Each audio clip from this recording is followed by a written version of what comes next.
In this video, I'm going to show you how you can easily hide your following and followers list on Instagram. Be sure to watch the video to the very end so you don't make any mistakes, and of course do not forget to like this video and subscribe to my channel.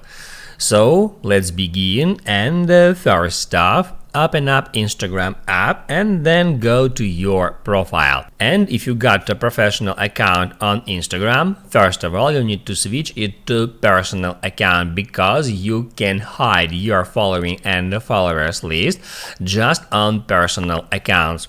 If your account has that professional dashboard, that definitely means that your account is professional.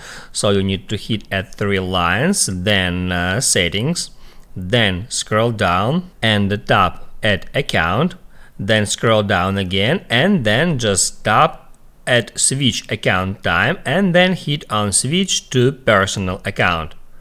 Confirm it.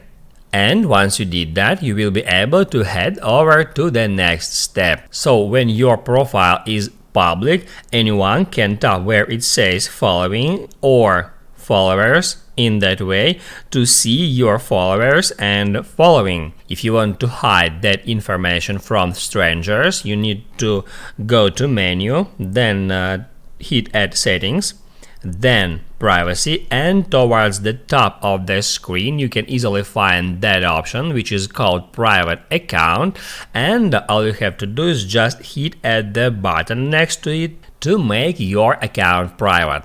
Once it's private, only your followers will be able to see your photos and videos, including followers and following lists. So no one except your followers will be able to see your followers and following. So what about your followers? If you want to hide that list from your followers, you can get into followers list, and then in that simple way you can just remove followers from your Instagram profile, and then they won't be able to check our followers and following lists.